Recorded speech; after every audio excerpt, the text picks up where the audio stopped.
Amsterdam, kota yang dibelah kanal-kanal dan penuh sejarah, punya satu tempat yang menarik banget. De Wallen, atau lebih dikenal sebagai Red Light District. Kawasan ini, dengan jalanan batu sempit dan rumah-rumah kanal yang cantik, adalah tempat yang penuh kontras. Turis-turis berbondong-bondong ke sini karena reputasinya yang wah, tapi di balik itu semua ada sejarah yang rumit, budaya, dan isu-isu sosial yang menarik untuk dibahas. De Wallen didirikan pada abad ke-16 sebagai distrik pelabuhan, sudah lama jadi pusat perdagangan dan hiburan. Sekarang, tempat ini tetap ramai, meskipun dengan aktivitas yang lebih kontroversial. Nama distriknya, The Walls, atau Tembok-Tembok, merujuk ke tembok abad pertengahan yang dulu mengelilingi bagian kota ini. Selama berabad-abad, De Wallen telah berubah, mencerminkan perkembangan sosial dan ekonomi Amsterdam. Sejarah De Wallen berkaitan erat dengan masa lalu maritim Amsterdam.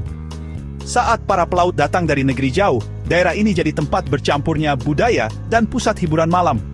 Prostitusi yang legal di Belanda sejak abad ke-13 menemukan tempatnya di sini, melayani para pelaut dan pelancong. Pendekatan Belanda terhadap prostitusi selalu pragmatis, fokus pada pengaturan daripada larangan. Sikap toleran ini, meskipun kontroversial, telah membentuk karakter De Wallen. Seiring waktu, distrik ini identik dengan perdagangan seks, menarik rasa ingin tahu sekaligus kritik. Di balik jendela-jendela lampu merah dan keramaian, De Wallen punya pesona arsitektur yang unik. Rumah-rumah kanal yang sempit, dibangun di atas tiang kayu, miring seperti mau jatuh, menciptakan efek yang indah, tapi agak bikin pusing. Banyak dari bangunan ini berasal dari abad ke-11, menyimpan cerita-cerita masa lalu. Salah satu landmark paling terkenal di De Wallen adalah Oude Kerk, gereja tertua di Amsterdam. Bangunan gotik yang megah ini berasal dari abad ke-13, berdiri kontras dengan jendela-jendela lampu merah di sekitarnya. Sebuah pengingat identitas kompleks distrik ini. Meskipun pariwisata dan perdagangan seks mendominasi persepsi publik tentang De Wallen, kehidupan sehari-hari di sini ternyata beragam. Penduduknya beraktivitas di tengah keramaian pengunjung. Lingkungan ini juga rumah bagi komunitas seniman, mahasiswa, dan pengusaha yang dinamis. Bisnis-bisnis kecil, dari kafe yang nyaman hingga toko baju vintage, berkembang di samping toko-toko seks dan rumah bordil. Aroma stroopwafel yang baru dipanggang bercampur dengan aroma ganja dari kedai kopi terdekat, menciptakan pengalaman sensorik yang unik khas De Wallen. Legalisasi prostitusi di De Wallen jadi perdebatan yang berkelanjutan. Pendukungnya berpendapat legalisasi menjamin keselamatan dan kesejahteraan pekerja seks, memberi mereka akses ke layanan kesehatan dan perlindungan hukum.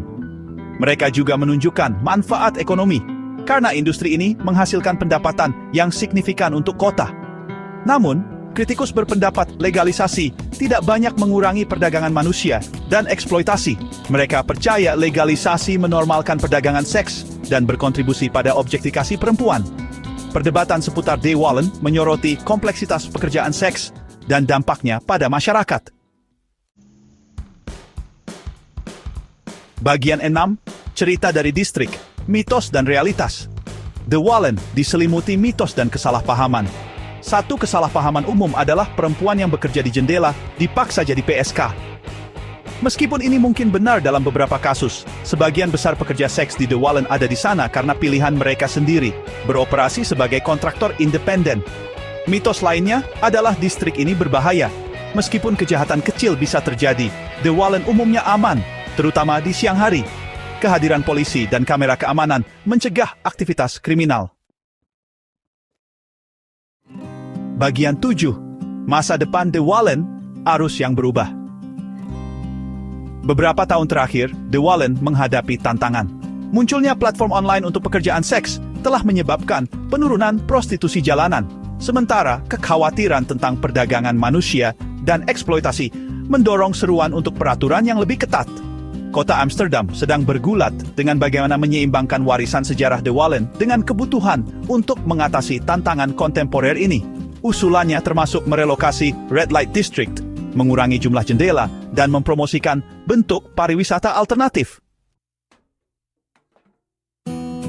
Bagian 8. Mengunjungi De Wallen, tips untuk wisata yang santun. Jika kamu memilih mengunjungi The Wallen, penting untuk melakukannya dengan sopan. Ingatlah bahwa ini adalah lingkungan tempat tinggal, dan orang-orang yang tinggal dan bekerja di sini pantas diperlakukan dengan hormat. Hindari memotret perempuan di jendela, karena ini dianggap sangat tidak sopan. Perhatikan lingkungan sekitar, dan jangan menghalangi jalanan dan kanal yang sempit. Jika kamu tertarik mempelajari lebih lanjut tentang sejarah dan budaya The Wallen, pertimbangkan untuk mengikuti tur berpemandu dari perusahaan yang terpercaya. Bagian 9. Kesimpulan. Tempat yang penuh kontras. The Wallen, Red Light District Amsterdam, adalah tempat yang penuh kontras. Ini adalah tempat di mana sejarah, budaya, dan isu-isu sosial bertabrakan, memicu perdebatan, dan menantang anggapan yang sudah ada. Baik kamu tertarik dengan reputasinya, atau penasaran dengan sejarahnya yang kompleks, The Wallen menawarkan gambaran sisi Amsterdam yang menawan, sekaligus kontroversial.